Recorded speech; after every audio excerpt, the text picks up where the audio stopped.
the sun. We're seeing it. It's coming. 6:38 right now. Mark Davis from 660 AM The Answer joining us this morning. We just had a news conference out of Charleston, South Carolina, after that shooting. 9 people at a prayer meeting, a prayer group. Somebody walked in and started shooting. Tough to hear. There are no safe places. Evil exists. And here you guys are on TV, here I am in radio, so there'll be a lot of coverage, a lot of analysis, all of which is proper. But here's the most proper thing. Let all of us, for the people of Charleston and in our community here in Texas, let us drop to our knees in prayer for these people, for their family, for their friends, for a hurting community, for a hurting nation. Let's let the good in all of us rise up to meet the devil that came out in Charleston, and I can mean that literally or metaphorically, whatever you like. There'll be a ton of analysis. We'll be treated to every Facebook friend this guy ever had as soon as we find him, and please God, let's find him and find him quickly. None of that matters. There is no why, there is no reason, there is no motive.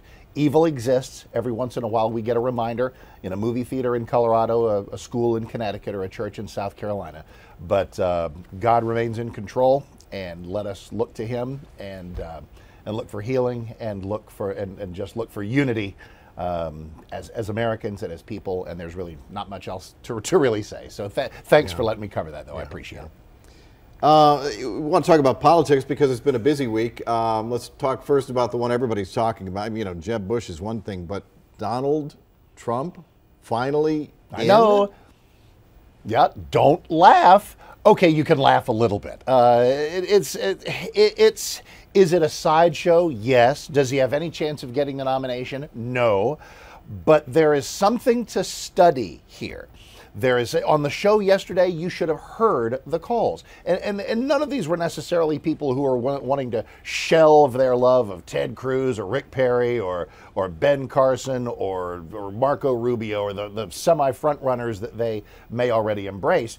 But I just made a little list: China, Iran, ISIS, borders, jobs, Second Amendment, Common Core. He's right about virtually everything, and is mouthy and nervy in this era of over-programmed, over-handled, over-cautious candidates. There is something refreshing about the Trump candidacy. Now, he is a bit of a vulgarian. I mean, it's over the top, it's ego-oriented, it's all about Donald, but I think he might make the field better. He might make the debates better, so free country. Let's strap in, see what happens. Well, and speaking of over-programmed, rehearsed, researched, and thoroughly prepared, hopefully, for this, although he hasn't proven it so far, Jeb Bush. Well, Jeb comes in as an instant frontrunner with a lot of name recognition and with a lot of money and a lot of donor support. Jeb's job, I think of every candidate as having a job one. I mean, Rick Perry's job one is to come across as a better candidate than 4 years ago. He's doing it. Ted Cruz's job one is to broaden his appeal. That's underway. Jeb Bush's job one is to try to make grassroots conservatives comfortable with him, because Jeb likes Common Core, and that's not helpful.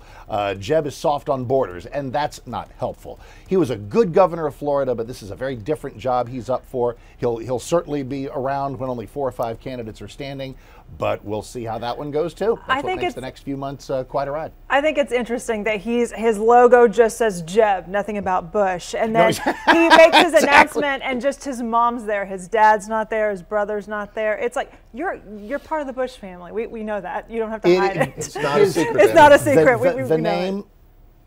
The name is helpful because the family legacy is part of why he was governor of Florida. It's part of why he is famous. But there's a mixed record in the minds of many of the Bush family. And even if somebody is a fan of George 41 and 43, there are some people who are saying across bipartisan lines, oh man, enough Bushes and enough Clintons. I mean, come on. There is a kind of an appetite for newer, fresher faces, and that may be an obstacle to Hillary, and it may be an obstacle to Jeb. And Hillary's campaign logo is the letter H with an arrow. That's it. Just At least her website's HillaryClinton.com. It's almost like in third world countries where they have pictures of animals or colored dots or something, and that's how you, because the people are illiterate, you know, all right. which they apparently hey, real quick, think you know, we are. on this, because with all the debates, real quick, it's so crazy to do a top 10, and Fox, I love Fox, of course. But the top 10 debate structure is crazy. To have Donald Trump on a debate stage, but no Carly Fiorina, no Bobby Jindal, no John Kasich banging on the studio door, that's crazy. Have 2 debates, 8 candidates each, drawn at random. There, solved, well, no charge. Or they could earn their way into the debates by saying something good. There you go. You can listen to the But Mark who's Davis the show. judge of that? Who's the judge of that? The you crazy people. guy? I'm getting like 4 raps in my ear. I'm the people. Enough, guys. Your people. We We've all got to go to a commercial break. You can listen to the Mark Davis Show every morning, 6:60 a.m. The Answer. It is 6:44.